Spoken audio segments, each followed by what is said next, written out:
Bismillahirrahmanirrahim. Assalamualaikum warahmatullahi wabarakatuh.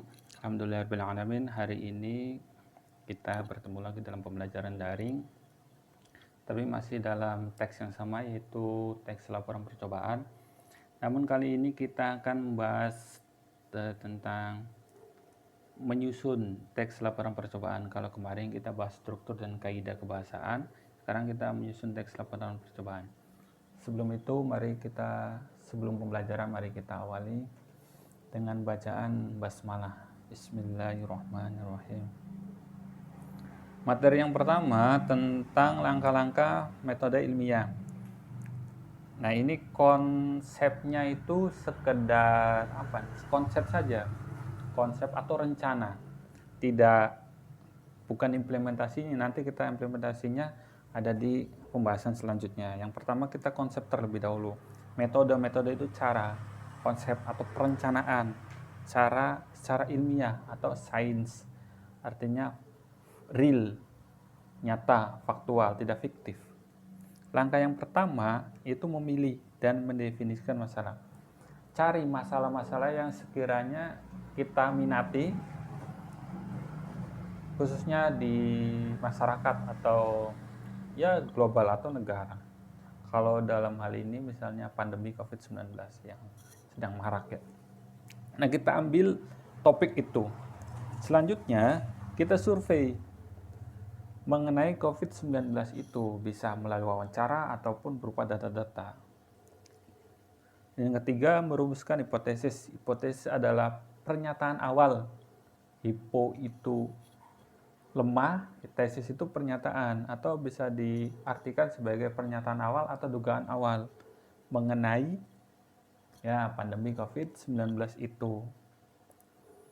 Yang keempat, membangun kerangka analisis. Jadi buat rencana-rencana yang sekiranya ditunjukkan terhadap penelitian kita atau percobaan kita.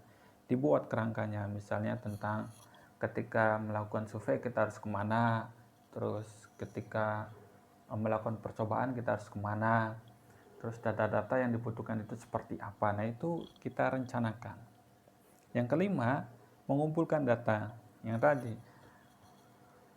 Setelah hipotesis kita rumuskan, kita kumpulkan datanya. Misalnya hipotesis itu dugaan, ternyata virus itu virus COVID-19 itu virus yang berkembang, bukan virus biasa saja. Nah, kita cari datanya, betul tidak bahwa COVID-19 itu virus yang berkembang, virus yang sudah ada tapi berkembang lebih luar biasa begitu. Coba kita cari, kumpulkan datanya. Setelah itu kita analisis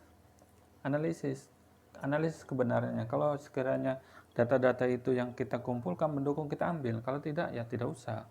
Seperti itu. Analisis itu memilih data-data yang sekiranya konkret dan mendukung untuk penelitian kita. Dan yang ketujuh, membuat simpulan. Simpulannya yang tadi berdasarkan hipotesis itu.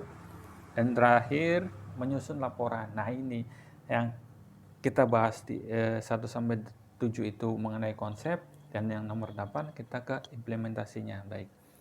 Nah, di sini langkah-langkah atau pelaksanaan metode ilmiah sebagai berikut. Yang pertama, merumuskan masalah. Nah, yang tadi sudah kita rumuskan masalahnya tentang pandemi COVID-19. Nah, kalau di sini kita rumuskan, kita bedah masalah itu, misalnya tentang latar belakangnya. COVID-19 itu dilatar belakangi oleh apa? Terus yang kedua, rumusan masalah. Rumusan masalah itu berupa pertanyaan, misalnya, apakah COVID-19 merupakan virus? Nah, itu rumusan masalah. Setelah itu tujuan penelitian itu untuk apa? Manfaatnya untuk apa? Nah, seperti itu. Itu poin-poin yang terdapat di rumusan masalah. Setelah rumusan masalah dibuat, maka kumpulkan segala informasi. Artinya kita di sini mencari teori ataupun sesuatu yang disampaikan oleh ahlinya. Kalau dalam pandemi COVID-19, berarti orang yang terkait, misal Satgasnya, Satgas COVID-19, atau Kementerian Kesehatan. Pokoknya yang terkait saja.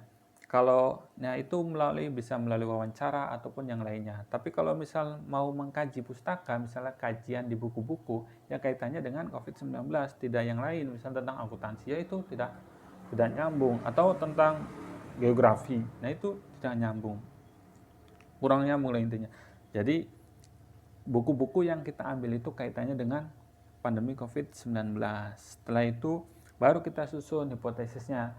Di dalam penelitian yang pengalaman pribadi, biasanya hipotesis itu ada dua, antara tidak dengan ya. Nah, misalnya kita ambil tentang pengaruh COVID-19 terhadap ekonomi, misalnya ekonomi Indonesia. Nah, misalnya judulnya seperti itu, maka kita ambil hipotesisnya dua, antara tidak dengan ya. Yang pertama, tidak terdapat pengaruh COVID-19 terhadap ekonomi Indonesia. Berarti tidak ada COVID-19 itu tidak mempengaruhi ekonomi Indonesia. Nah, yang kedua, COVID-19 mempengaruhi ekonomi Indonesia. Nah, ada dua, antara tidak mempengaruhi dengan mempengaruhi. Nah, kita susun hipotesisnya. Maka setelah hipotesis itu sudah dibuat, kita melakukan pengujian langsung kita ke lapangan. Kita ambil berarti tentang kesehatan dan ekonomi. Kita ambil data-data yang sekiranya itu valid, bisa melalui wawancara ataupun mengambil data-data atau meminta data-data kepada pihak-pihak yang terkait. Setelah data terkumpul hasil uji tersebut, maka kita dapat mengolah data tersebut.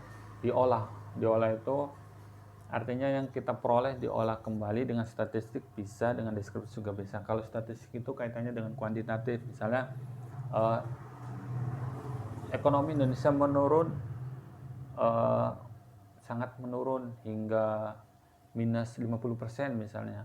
Harusnya perkembangan ekonomi itu membaik, misalnya kisaran 80%, tapi menurun hingga minus 50, jadi 30%. Artinya COVID-19 itu berpengaruh terhadap ekonomi Indonesia. Maka dari pengolahan tersebut, kita bisa menyimpulkan hipotesis yang mana yang berlaku dari pengujian itu, apakah yang terdapat pengaruh atau yang tidak pengaruh. Nah, di situ.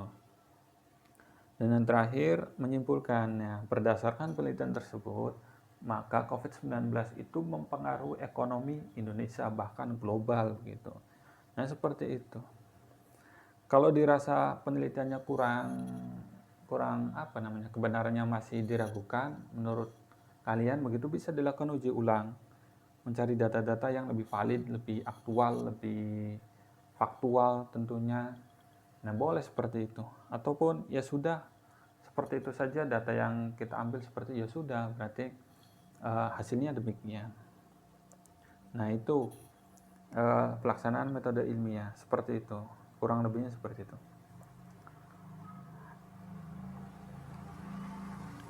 Demikian pembelajarannya, demikian yang bisa saya sampaikan ya. Kurang lebihnya mohon maaf. Untuk pertanyaan ataupun penjelasan lainnya bisa di kolom komentar ataupun bisa melalui WA. Baik, kita akhiri pembelajaran hari ini dengan bacaan hamdalah dan doa kafaratul majelis. Alhamdulillahirabbil alamin. Subhanakallahumma wa bihamdik asyhadu an la ilaha illa anta astaghfiruka wa atubu ilaik. Assalamualaikum warahmatullahi wabarakatuh.